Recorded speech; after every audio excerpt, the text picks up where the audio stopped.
What is up, YouTube? Welcome to the first episode that's not going to be a fail. The first actual filming was a fail. We had major feedback on the mic, so had to botch it, had to scrap it. But this is the first episode of this new YouTube channel that's hosted by yours truly, Brent Sibley, the Miami Lawyer Daddy, and the man on the controls over there, Dave Navarro. Say what up, Dave. What's going on, everyone? Dave is the man who runs my content studio here in Aventura, and we're both longtime fitness guys and try to get in good shape as we get older. We both kind of found ourselves in a place where we weren't very happy, and we're focusing on making a lot of different types of content. But one of the things that we decided together that we'd like to do is a transformation challenge, to see how much we can accomplish in a certain amount of time. And so we decided to do 100 days, which is, long enough where you don't have to do a super crash system and you can go slow and steady and still make a ton of progress. Basically, it's going to end right when I leave Miami for the summer. I'm taking my family finally out of South Florida for 2 months this summer, and I'm super pumped about that. But before we do that, we're going to try and see how much progress we can make, both myself and Dave. So we filmed our first episode last week, but it was an audio fail. So Dave figured out some stuff and we're now good to go. So we're on day, believe like 5 or 6 right now. And it is February 24th. We're also going to film every week. We're going to film one of these, tracking our progress. And we're also going to make a documentary at the end with a compilation of all the stuff that we collect along the way. We're going to try and get some gym footage as well, progress pictures, as much stuff as possible to try and make a cool movie documenting the journey. So today's February 24th. I think I did the math. I asked Siri when 100 days is, and I think it's going to end May 29th. So yeah, that's where we're at. That's the backstory of the journey.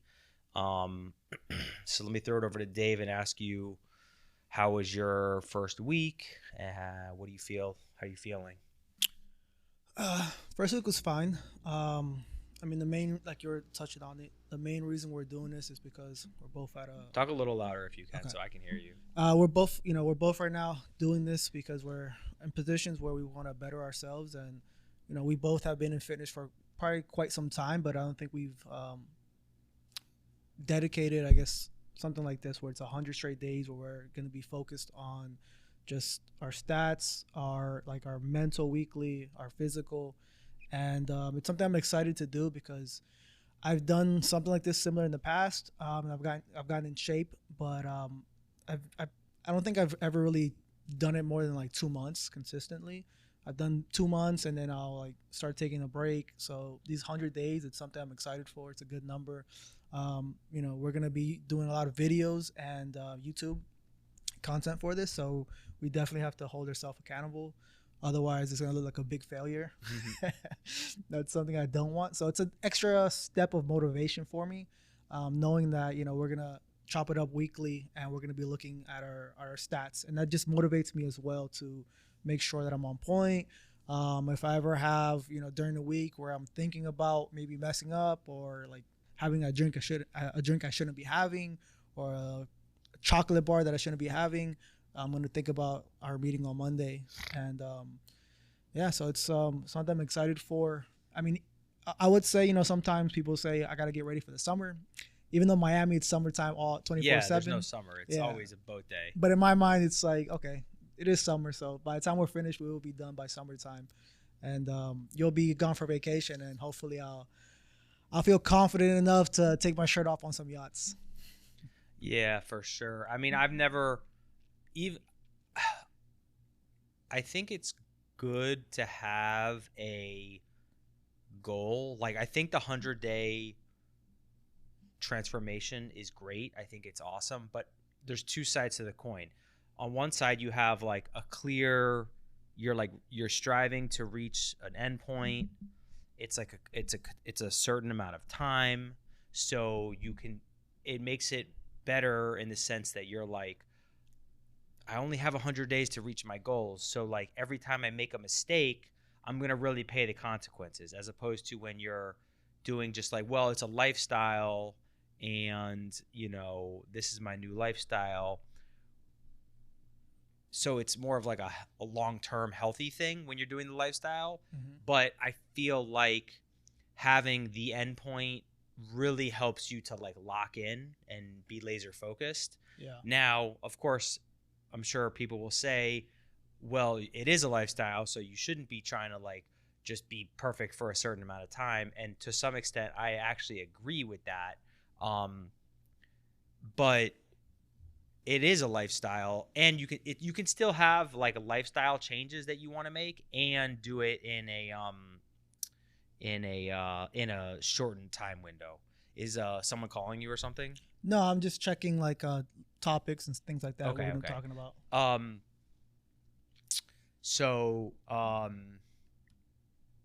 Yeah, I think that having the shortened time frame is super helpful to helping keep you accountable, and not, because it forces you to be like, well, I could have a little cheesecake tonight or whatever, or I could make mistakes. It's like, well, you only have 100 days, so Yeah. you're putting these things take time, so you can't really afford to make a lot of mistakes. Yeah. No, I mean, going into this, like I started eating really good on Friday. I would say pretty clean since Friday. And my biggest, I mean, I wouldn't say biggest fear, but I know now that I'm, tapping back in, I'm locking back in. I have kind of like I know we spoke about it before, about like a food addiction, Yeah. but I have like a real bad, I know you said many people have it, but I have like this thing Sweet tooth thing. So I really don't want to. In the past, when I've had success, I've just had to eliminate everything 100%, because as soon as I touch a little bit of it, it's just goes downhill from there. So I guess my biggest fear was just on Friday, Thursday, I said, okay, this is my last chocolate Reese's Pieces I'm gonna have for 3 months, but it has to be done. So I had a little bit of, not fear, but I was like, oh man, it's the last one for a while.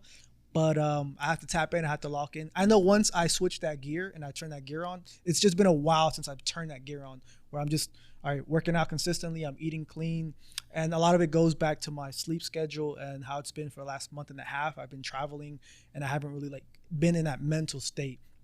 But once I get in that mental state, I'm excited because I know the next 3 months, the progress we're going to make, and just for myself as well. I know once I tap into like drinking, for me, one of the most important things for me to keep track of my diet and just be consistent is drinking water. So I know if I'm drinking maybe 2 liters or close to a gallon of water, I'm really focused, and that helps a lot with eating and craving for chocolate. The pressure to be successful on this journey, because the more of a change we make and the better we do on our journeys, the better the content's going to be, right? So like if we just do a 100-day transformation and we each lose like 2 pounds, it's pretty much just worthless. So that's why it's like a good extra pressure to really make a huge change, No, that, and also the last what was it, maybe like 2 weeks ago, I had to buy it's embarrassing to admit, but I had to buy a lot of like sweatpants because a lot of my jeans and shorts just aren't fitting me right now. So it's like another motivation that I have. It's gotten so it's crazy how fast, I mean, it could just roll up on you. It's just, all it takes like a month and you're just completely like out of it. And that's what happened to me, was just drinking and just eating and the late nights. I was just like, Well, especially you have, if you have a propensity for eating these foods, if you have a habit at all of eating these processed foods, yeah, I mean, they're so calorie dense, like chocolates, sweets, sugars. You can slam 2,000 calories in fucking 10 minutes. You can slam your entire daily allowance of calories in a quick, 10-minute lapse of judgment that, I mean, a few of those a week, and like you said, you're going to be 20 pounds heavier after a month. It's pretty crazy. yeah. No, what really messed me up was the late night because I was up. I was probably sleeping. I don't know, maybe 3 hours a day. So I'm up an extra like 4 hours than than I normally would be. So those 4 hours, especially since I had to be up, I was always going to the kitchen and just grabbing whatever to keep me up, and that just added way more calories than I should have been consuming. And also you mix that in with when I was in Colombia for vacation, the alcohol just doesn't let you recover. Yeah, there's, I don't know the study specifically, but I've heard a lot of different podcasts reference like there's a very high correlation with sleep deprivation and being overweight. Um, so it comes hand in hand. And I think one of the biggest things with that is that when you're sleep deprived, your decision making is, you know, much lower than it would be when you're on a good schedule and you have the right amount of sleep. And then when you are lacking sleep, you don't feel as good and your decisions go down as a result. And then so you make worse decisions and you don't feel as good. So of course you're like looking for easy ways to feel better. And like we all know, like emotional eating, like it's super easy to just reach for something that will give you some dopamine, like chocolate or potato chips or stuff like that. It makes you feel good momentarily, but you pay such a price, the next morning, especially if you overdo it, and it's really bad. Do you have any like what are your specific goals for these 100 days, like physically, mentally, or anything else that you can think of? So the main like reason that I mean, I've tried to do, be healthy for now, I don't know, 15 years since I was probably 25, or maybe, yeah, around 25, 27, 28. So 15 years. But for me, like the impetus for taking it super seriously this time is my back pain. Mm. Um, I've had a few back surgeries. Anybody knows me knows that I've had 3 back surgeries and they're big ones. Um, and the back pain after the last one kind of leveled off and it was pretty reasonable, Yeah. but it came back like a month or two ago. Not sure exactly why, but I definitely know that I was too heavy. I was up to like 213 and I'm only 5'10", 5'11", and I don't have that much muscle on me. So I think a healthy weight is probably like 185. So that's a ton of fat. And I know that it's causing me to have more back pain than I should. I think that if I get 10, 15, 20, 25 pounds of fat off of me, I think it's going to make a huge difference in how I feel. So that's my main goal, is to just get rid of body fat because I feel that it's going to give me a better quality of life and lower my back pain. That's my specific goal, to just get as lean as possible for health, for just feeling good and lowering my pain. I always tend to repeat the cycle of like starting and stopping. Yeah. I've only probably in my life I've been in really bad shape maybe like two times, like 6 years ago, and I mean I would consider myself right now kind of pretty bad out of shape. Not as bad as I've been in the past, but I'm currently like 160, 161, and my ideal weight in the future would be 150, 155, but that's with muscle. Right now I don't have much muscle. It's just mainly like fat, and especially in my case, when I tend to gain a lot of weight, it's in midsection, love handles, gut, nowhere in my arms or anything. So if I were to really just lose this fat that I have now, I would probably most likely be like 140. Yeah. And then from there build up steadily over maybe a year or so, to build some muscle. So, and also like one of the biggest things that I want to work on outside of this, once I am able to reach my physique goals in these 3 months, is I'm gonna try to add like mobility exercises, because as I age, it's something that I realize that, you know, when I wake up, I'm like, oh, my back, my shoulder, this, here, and Yeah. that. So mobility is something big, and I follow a few accounts on Instagram, and I always tell myself I wish I could do that, and and Sure. it's been like 15, I don't know, 10 years that I've been saying that. And you know, during my workout journey, I'm able to accomplish certain maybe goals as far as like losing certain percentage of weight, getting to a certain percentage of body fat. But mobility, I've never, like, once in my life have been able to achieve that certain goal where I can say I've actually worked on my mobility, and it's helping me a lot. But now that I'm 36 now, I definitely want to, make that more of a focal point going forward. And I'm going to try to incorporate that somehow within like the next 3 months, because I feel like that's super important. And also I don't have back issues to your extent, but I do have some back issues and like a shoulder issue. I think that um, people don't realize how much of it's just become so accepted, like what a normal body looks like, especially like in America, is just like very fat, like 25 30. I feel like 30% body fat is basically like what people consider normal. Yeah. And Especially here in the United States, we're like the most obese country in the world. yeah, I think that, like, forget about like looks and aesthetics and like judging people, and just focusing completely on science Yeah. and like what feels good and what's healthy. Something is telling me that having a body fat above 25-30% is for sure taking years off of your life, and simultaneously um, giving you a much lower quality of life. So um, I think I'm probably around 20 right now. Yeah. So I'm not so sure. I think I need to talk to a doctor or like an anti-aging person and kind of check in and see like what the reality of the situation is.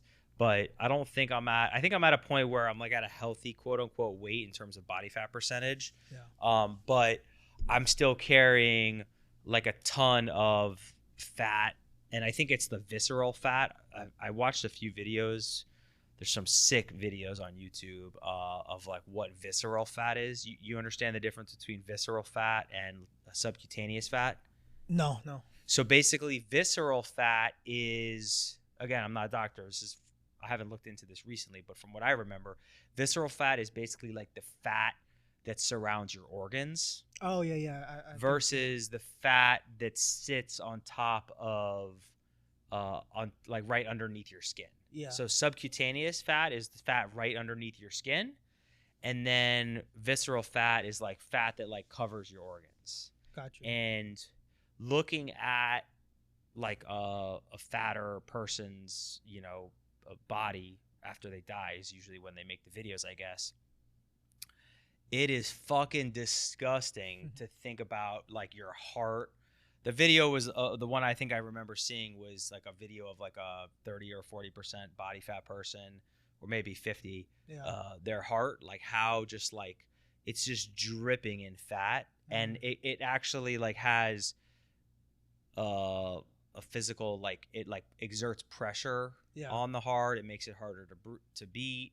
And then, from my perspective on my back, I'm just envisioning, like kind of like fat, like taking over all these different areas. And of course it's like reducing mobility. It's encroaching on your joints, and it's just causing all sorts of problems that, this is not about like positive body positivity. It has nothing to do with any of that, right? This is purely science and me saying, I want to feel better. How do I feel better? And I feel like the lowest hanging, easiest answer is lower your body fat percentage. Like the other day, I sent you a clip on Telegram when I was testing the audio, and I just said, I'm hard on myself, but I said I'm just a fat slop right now because that's how I feel. Yeah. And that's kind of how I look at it. I don't look at others that way because I try to just judge myself and just work on myself. But that's how I look at it in my eyes. And I'm gonna go on YouTube real quick. yeah, I'm gonna type in visceral fat. Let me see if this. Yeah. So I don't know. There's a lot of obviously videos on it, but that guy seemed to think like what I was saying, which is the visceral fat, especially in the abdominal. Like I feel it's funny because, and we're gonna look at some of our picks now. When I look at my stomach, I could actually start to see my abs a little bit, yeah, but I also still have such a big gut that I to me, I don't know, maybe I'm wrong. Maybe one of my doctor friends could look at my pictures and tell me, but like it feels like I'm just carrying, I still have a ton of visceral fat. yeah, That's why I just feel like so like puffy and bloated in my stomach. I could feel pretty decent, like right when the morning when I wake up and I pee, I know is like the leanest that you feel all day. yeah. But you know, I just know that I'm carrying way too much weight. And it's got to be a ton of visceral fat around my tummy. And you too, because I just looked at your pictures too. Yeah, yeah. No, yeah. Mine is mainly just gut and love handles. I don't know. I don't. I mean, everyone's different. I don't tend to grow my arms or anywhere else. Legs. It's just straight stomach midsection, which I think it's the worst. At least like yeah, it definitely makes you look just like a fat fuck. You know. This is where I'm at now, connected to my phone. Oh yeah, yeah. I saw your pictures too. So. The front on shot never is that telling. The side shot is the key. Yeah, this one it's just don't have much chest definition, just straight gut. But here it's kind of like you see that gut. Yeah. You could see it. And then in reference, this here right now. And your arms look so skinny. Yeah. Compared to you don't have any muscle definition at all. No, none at all. And so here I'm roughly like 160, 161. This is basically like this was like yesterday, right? Yeah. Okay. So and then for reference, this is when I'm at 142. 142 is like right here, and here I would still like to add maybe like I would say 6 or 10 pounds of muscle. Yeah. That's what, like the leanest I've kind of been. Pretty defined six pack. And I felt really good. That was probably 5 years ago, 6 years ago. And you didn't feel like this was 5 or 6 years ago, right? Like, yeah. Did you feel like it was super hard to sustain that? No. Like, were you like, did you feel, because like the haters are always like, oh, it's like not realistic, but we'll go to next. We'll go to my pictures of the best I've ever looked. But I didn't feel like it was that hard. No, it wasn't that hard. I think it's the most difficult part really is just, and at least for me, and I think for most people, is your change of lifestyle and habits. And once you do that and you're able to just focus on that, and with the reason why it's one of the most difficult things is because sometimes in those situations you are cutting ties with people. You're cutting ties with certain friends, certain things that you're used to doing, certain hobbies, which could be drinking or drugs or whatever, or playing video games late. Yep. So I think that's the most difficult part when it really comes to this. It's just like the lifestyle change. After that, like once you're able to change that and just mentally like lock in and change, and if you have like a good support group, like in this situation where we're gonna be accountable with each other, I think that'll help a lot. It should make it a lot easier. And really, it's just to me the most difficult part was just the first couple of months. Once just getting in habit and getting in rhythm, and once I was there, it was pretty easy. My problem was just that during that time and times in my life is that my inner circle hasn't been the best. So that's kind of like always been kind of temptation, whether it's been with girls or my friends. So if I have like bad temptation with my friends and bad temptation with girls, it was just me being honestly you have no weak. Chance. You're fucked. Yeah, and it's also like where I was at life, and I was still kind of like in the party mode, and I still like to have fun, but I'm not like I was before. Like nobody wants this. Yeah. Where you are like super jacked one year and then super fat the next year, and then you're somewhere in between the next year. I mean, that's the worst. And there's no reason why we can't reach like our peak position within 100 days and then sustain it for the rest of our lives. Yeah. No, like I said, it just goes back to accountability, and I guess also where you are in your life. And just for me, like in the past, I've always just let partying and just women and going out with my friends get in the way. So it's always been like a me issue, not necessarily something that I couldn't do. It's just something that I just wasn't willing to do to sustain. Yeah, you have to do certain things. Like if you're an alcoholic, the first thing you do when you want to get sober is take all the alcohol out of your house, right? Yeah. So the same thing with like getting really fucking lean. Like when you want to get really fucking lean, the first thing you do is you take all of the foods that are fattening out of your house. So, not that you're never going to eat those foods ever again, but you're going to make it a lot more difficult to access those foods, because if they're just sitting in your house, then, you're going to fucking eat them. And then it's like designing your environment. That's like the basic example of designing your environment. But then there's other examples. It's like, oh, so there's no bad food in my house, right? So should I say yes to go hang out with 6 of my friends that are all overweight and love drinking at the bar right now? Like, no, I'm not going to do that. That's not. Would I rather go do that, or would I rather go to the gym with my friends who are like really jacked and trying to get super healthy and go hang out with them? Like, if you are always picking the latter, then you're going to just be much better off and get your goals more often. Can you pull up I don't know what device you use, whatever device you use, can you click to my folder? Let's see. I'm trying to see where are the current ones. Let's just pull up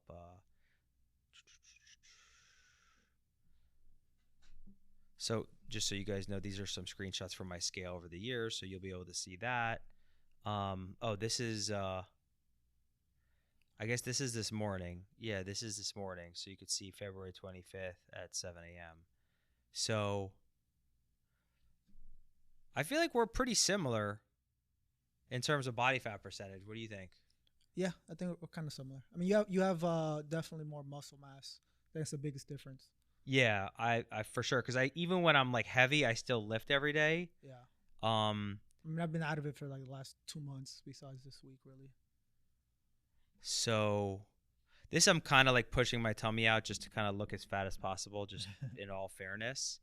But let me see where else. And then I have, this is like a picture from 2 years ago. You could see how fat I am. Oh yeah, I noticed it there. Yeah, for sure. The chipmunk cheeks. This is also from like 2 years ago. I don't look that much different. But you could see it in the face.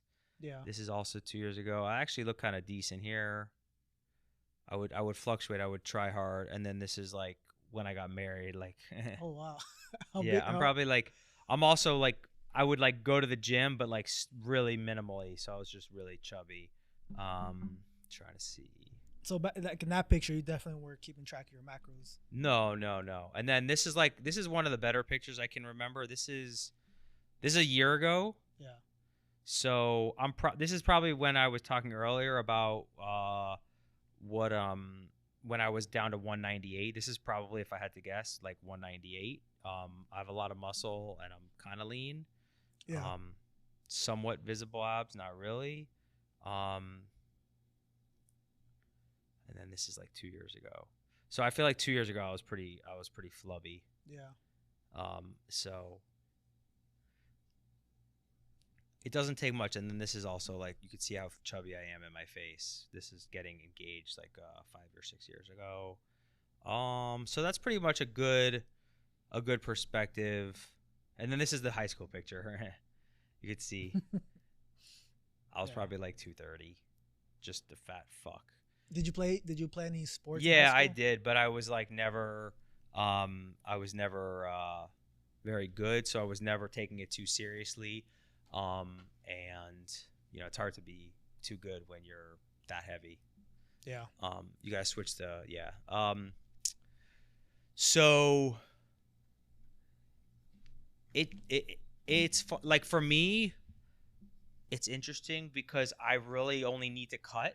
Yeah. I feel like you could tell, like I have enough muscle right now where if I could I would be like if I could just lose 15 pounds, I would be pretty shredded.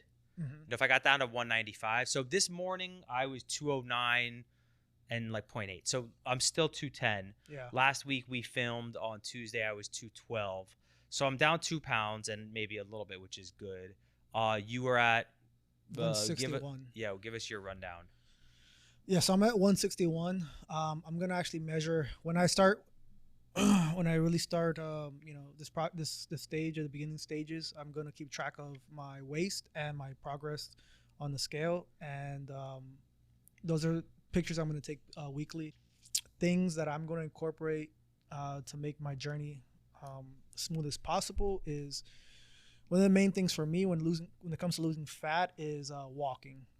So normally when I'm not like in a, let's say like in a mindset of just hitting the gym, I probably tend to get 5,000 to 7,000 steps. But I ideally, like for me, minimally, I need like 10,000 steps.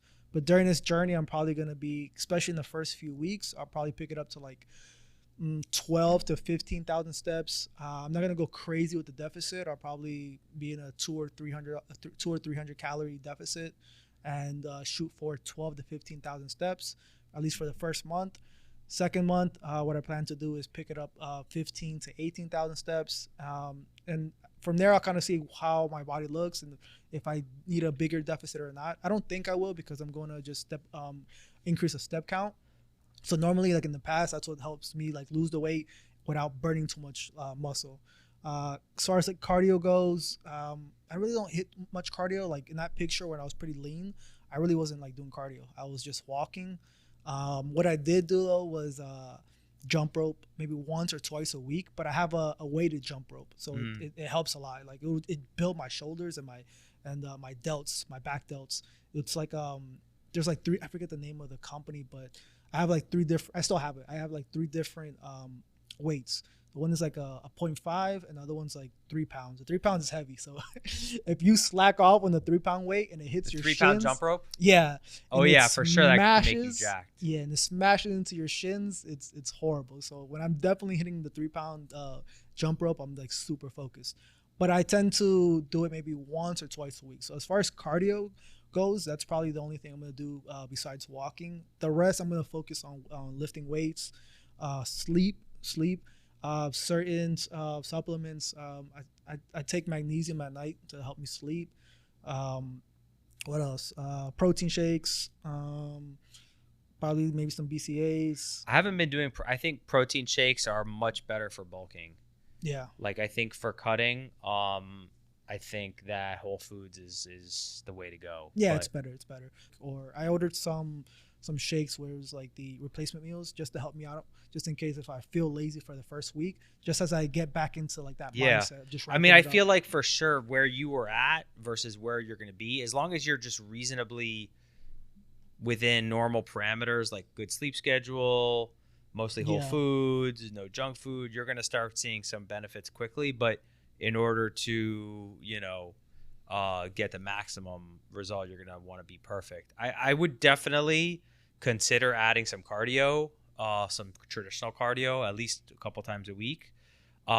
So what I typically do is I lift weights for an hour. Yeah. And I don't go crazy because I like to go almost every day. So I don't overdo it. How many times a week are you working out? 4? So 5? I lift 6. Oh, okay. I lift Monday through Saturday, almost guaranteed.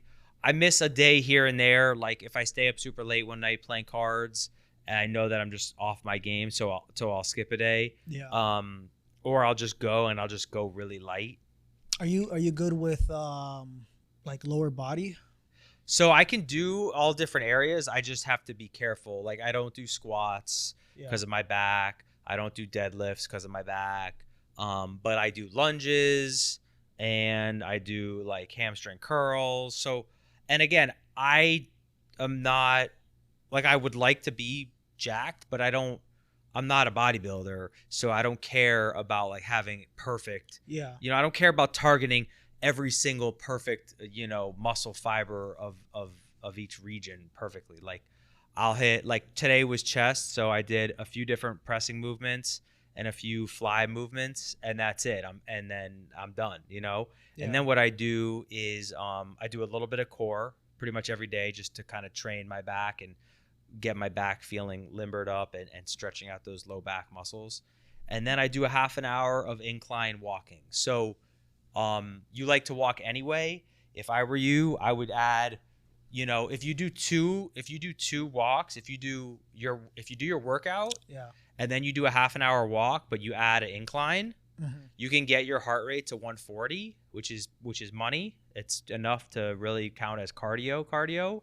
I saw a video the other day. I didn't really look much into it, but it was a guy that he was like a trainer. He was just walking on the treadmill backwards, and he was saying it's good for your knees. Have you looked into Yeah, that? people in my gym do that, but if you just do a half an hour right after you lift of like real cardio, Yeah. 140 to 145 heart rate, you know, just 5 incline, 3.7 walk. You can just listen to a book, like I'm listening to a book now, and then your second walk of the day can be like later in the day, you know, like a calm walk where you can just do phone calls and if you just do 2 30-minute walks a day, I think you'll be right where you want to be. You can always scale each of them up by 5 or 10 minutes to get your numbers higher. Yeah. But I think for me, that's my best is I do my weight training. I do a half an hour of like intense incline walking where my heart rate's around 145 to 150. And then ideally I do another half an hour to hour walk either all at once, or I break it up. Maybe I'll do in my office, I'll do a half an hour walk. I'll do like 1 or 2 phone calls in there. And then sometimes what I like to do also is I'll either go back to the gym after I'm done at the studio in the office for the day. And just, another thing is that I like going back to the gym again. Yeah. Because it just surrounds you with people who are, you know, you see, I know the owners, I know a lot of the people in there. I say hi to them. You know, they send me some business. So I have a good relationship with everybody in the gym. I give them a lot of the merch and the marketing materials. So just, I'm cool with everyone there. But just being there again right before I go home for the night where I have to eat dinner and there's like temptations lurking. If I've been at the gym again later in the day, even for half an hour, sometimes I'll just do a half an hour walk and then maybe I'll just add another little stretching routine quickly. Luckily, everything for me is like within a 5-minute area. So I'm very lucky in that sense. It helps me kind of reinforce what my goals are in my head, and it minimizes the chances that I make mistakes when I get home. Is there anything specifically that you think you're going to do different this time? I'm actually like a lot of this. I know what works, but then I want to push it even further because this is the first time that I'm like really setting a deadline to see how much progress I can make. Yeah. So one of the things is like when you're married, getting your spouse, like telling your spouse what your goals are. Like, hey, I really want like to accomplish XYZ. I've told my wife already, like, my back's been hurting me a lot. I got to get my weight for sure under 200. You know, she's on board with it. Obviously, she wants me to feel good. She wants to help me however she can. And so what we're doing is instead of, and we haven't done this yet, but we'll do it this week, is instead of just going out to like fancy dinners, which I feel like a lot of couples do, is like they're just the default. Like every time we would have a date, it would just be go out to a really nice dinner. Yeah. Instead of doing that, what we're going to do is we're going to start doing other things for our dates. Because every time I would go out to dinner, I would have like this pretty big cheap meal, and I don't know, I just don't have really the discipline to go to like a fancy steakhouse or a really nice dinner and like eat super lean. It's kind of impossible because all the food in the restaurants is pretty much just drenched in sauce and butter. Yeah. So, and she loves it too. She's like, yeah, I love it. We can go to the mall, we can go shopping, you know, we could go to, you know, watch a movie, other stuff. So that's a big deal because that's like, you know, that's 1,000 calories a week or 2,000 calories a week right there. And just that, if I just substituted one really big gluttonous restaurant meal every single week for big, yeah. just another regular, super healthy lean meal, Mm-hmm. that's like half a pound a week probably right there, or a pound a week. That's a big difference. So that's a big change. And I've never done that. I've never like sat down and talked to my wife and been like, I want to make a change, and here's like my proposal. I guess for me, it's good you have someone that's going to help you in that sense. For me, the biggest thing will be, which I don't mind, I don't care, I've done it before, is just kind of avoiding, I guess, like dating for now, or just really going out with anyone. Just because anyone new, it's kind of like the typical dates. You're going to go out, you're going to drink a little bit, you're going to get to know the person, you're going to be around temptation. And like in my case, like my roommate, he goes out a lot, so I'm kind of have to avoid him a little bit, like going out late nights. But he understands. Like I've told him that I'm gonna tap in, I'm gonna focus, so I'm there, but I'm really just not really gonna be going out much. And it's something I feel I have to just for 2 months I can do it. I can sacrifice for 2 months at least, and then maybe the last month or whatever I might go out maybe once a week or something. It really depends. I might not even do anything for 3 months. I've done it before in the past, but I just feel like in your case, that's good that you have someone that's going to be willing to like help you with your goals and, change your, instead of you guys going out for like a big dinner, you guys do the healthier option. In my case, I'm just kind of going to avoid most situations. The only time is I tend to visit my mom sometimes on the weekend, and she's relatively healthy, but whenever I go there, she knows that I'm a big sweet tooth guy. So she'll have like desserts waiting for me, even if I tell her, hey, relax. Oh, I forgot. I know, because she's seen me break in the past so many times. They love watching you eat, your mom. Yeah, it's like, she'll never. You can't really blame them. Yeah. Mine's the same way, and my mother-in-law's the same way. Like, I don't know. They're programmed to feed. Yeah. Especially they like feeding the boys. They just want to like see you eat. I hate it, but especially my mom now, since my brother he has one son and he just had another one, so like she's in grandma mode, and then she sees me and she just wants to give me everything when she doesn't see my feed. grandson. They just want to feed you and nurture you, and it's kind of similar to understanding that like your body wants to eat a lot. Yeah. Your body wants to like always be eating just for survival. That's the same way like moms want to always be feeding their young to like make sure that they survive too. So the key now is we're past the age of survival. Yeah. Now we're into the age of like optimization, So realizing that survival is no longer an issue, and now optimizing for health is really the hardest thing of the game now. Mm-hmm. Yeah. So don't feel just like you don't get. I always say, we said this last time, like, don't get mad at yourself if like you have these urges to mass eat. Like it's just normal. Like your body, your brain, like that's your survival instinct, your animal instinct. Same way, like I don't get mad at my mom when she tries to feed me too much. Like don't get mad at them. It's a really hard temptation that's what they're hardwired to do.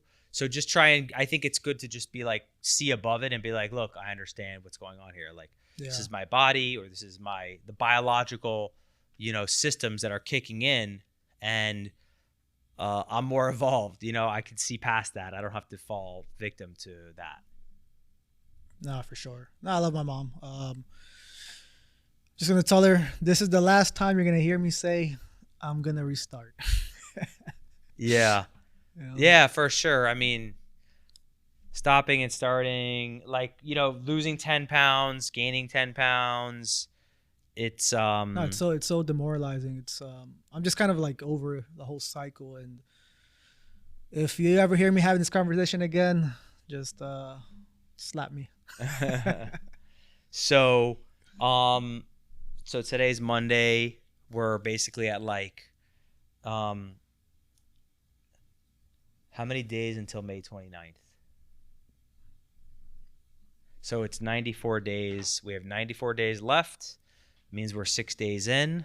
Mm-hmm. We're 6% of the way through. So we're almost 10% of the way through already. Yeah. So, I think that's another like really powerful way to look at it. Like, how much do you want to accomplish? how much? Okay, so like you want to lose 20 pounds, right? You want to get your, like, just to keep it simple, from 161 to 141 or whatever. So I want to get to that body weight a lot healthier and just be at a better mind, like a mindset mentally in the beginning. Because that first month for me, and that picture, I was already okay. It was like month 3, so I felt fine because I was eating more calories. But that first month was like hell. I just really was like limiting my calories by a lot. I was eating, I think like at that time when I was 150, no, I was way bigger. I was like 190. That's probably why I did it, because I was so fat. But I was like, to maintain that 190, I'd have to eat like 3,000 calories. And I just cut straight to like 1,100 calories. And then I've seen 900. so many people say that's definitely the wrong way to do it. Yeah, no, like you feel like crap. And when I was doing that, I mean, back then, like, you know, not much girls were interested in me when I was 190, but I don't think I would have the energy anyways to going out on dates and like having sex and doing whatever at, you know, with that minimal energy that I had. No, I just felt like crap the whole entire And month. when you feel bad about yourself, I was talking to my other buddy, and he was like ready to like date some girls and stuff, but he's really fat, and he's like, I'm not ready to even like try and date some girls yet. Like, he's like, I need to cut like 50 pounds. And now he's lost like 50 pounds. And, you know, he's kind of like, you know, been seeing some girls and stuff, and he's happy about it. He's getting a lot more energy. He still has a long way to go, but I was just doing the math a little bit while you were talking. So I was at 212. Basically my goal is 190 for, I think I'm going to officially set my goal to be 190 as like my target weight. So that's what, about So it's pounds? about 1.5 pounds a week, which I think is healthy. I don't think that's I think that's fine. Yeah. That's good. I think that's good. I think between 1 to 2 pounds a week from the people that I've followed and stuff, that seems to be like pretty solid. Not overdoing it by any means. I don't know what my calorie deficit would have to be that. But especially if I'm exercising a lot and doing 1 to 2 walking sessions per day, it should be super feasible. So I'm pretty much right on track. Actually, maybe a little bit above track. It's always good to be above. So I lost 2 pounds in my first 6 days. I went from 212 to 210. And we're just gonna keep tracking that, keep looking at the graph, keep seeing how we're doing, looking at the photos. Yeah. So yeah, any final thoughts on the week 1 closeout? For me is, I did pretty good. I would say the last 3 days, the first 3 days, I was still kind of like, coming around to like the realization that you have to change everything. I was in the mindset of, this is my last chocolate. This is my last this. So not that I went crazy, but definitely I could have been better the first 3 days. But I was little by little letting it go, letting my horrible lifestyle of just eating whatever I want. And by the way, I'm like you, right? I'm getting a little bit better at like, okay, I could have like 1 serving of Reese's peanut butter cups, right? Yeah. I don't have to have 400 servings, right? I think once I don't know, I know like my wife and my mom, like for whatever, they could always just have like a tiny serving of anything. Yeah. And that's it. And they were like, that's it. That's all I have. And I'm like, fuck, like, how do you do that? Like, it's not how it works for me. You know, if I have 2 bites of that cake and I like it, I want 2,000 bites. I wish. Or those people, like I have certain friends where they just have these freak genetics and they don't work out. Maybe they just, I don't know, they walk around here and there and maybe have like physically demanding jobs. Yeah. And they're just lean and ripped and they eat whatever. Their metabolism is like off the rails. And I was like, man, I was born with the bad genetics. I think it's kind of I think it's better to, in your head, say like, nah, it's not necessarily just genetics. Genetics play a role, but most of those people that like you see eating bad, they have systems that they're using. Like you see them eat, but like they take 2 bites of something and then they stop. Yeah. You know, so just because they have cake, they give themselves a serving and then they just take 2 bites and then they throw it out. You know, or man, I can never do that. It's hard. Well, I wouldn't say never, but I'm getting better at it. And Yeah. historically, I was like a eat the entire bag kind of guy too. So I think part of it for me has just been like, look, if I eat the entire fucking bag, I'm going to feel disgusting. Yeah. But I could have 2 bites and I'll feel fine. So I don't want to feel disgusting. You know, I just want to taste it. You know, I want to see if it's legit. Take a bite, throw it away, whatever. Anyway, that's a whole different topic. But it's part of having systems in place to not go overboard and do damage to, because you can undo so much hard work in 5 minutes. Yeah. But all right, so that'll be the end of this episode, and we will be dead set on filming on Monday, a week from today. That'll be day 13, and hopefully, for sure, I'll be at 208. It's crazy because like when you say it, it doesn't sound that hard. Like I have 7 days to just lose 1.5 pounds, 2 pounds. I'm at like 209 and change. So another just like mini goals, like mini goals, really, really, really achievable small goals is a great way to look at it. Yeah. No. Yeah. Small goals for me, it's just 10,000 steps for today. Get my gym workout 45 minutes to an hour, and drink water and eat clean. And I actually have to go get some more groceries. I have to buy. There's certain yogurts that I'm buying, protein yogurts. That helps me like with the sweet tooth. But also packs a lot of protein. It's like 25 grams per serving. At I have that too. 170 calories. So I hit 2 of those, 340 calories, and I am at 50 grams of protein right there. So it helps. Yeah, I have like a dessert that I make. Most days I have just 2 very traditional meals from, actually I get most of my meals from the gym. They have like pre-made meals, just a little veggies, a protein, and a rice. I have 2 of those, and then I have like my dessert, which is like yogurt, cottage cheese, berries, and a little bit of like this keto cereal. Yeah. It's delicious, and it really fills me up, and then that's all I really need to eat for the day. Get about 2,000 calories, 2,200, and add an avocado and a hard-boiled egg and with my other meals, and I'm good to go. So let's see. I mean, next week, the pictures should be a little bit, you know, nice. But week 3, week 4, they should start to actually show some signs of life. So, all right. Episode 1 in the books officially without any audio failures, and we'll start making what we're gonna do is post this entire thing as like a full episode, and then we might make some shorts from it and go from there. So peace out, YouTube. Until next time.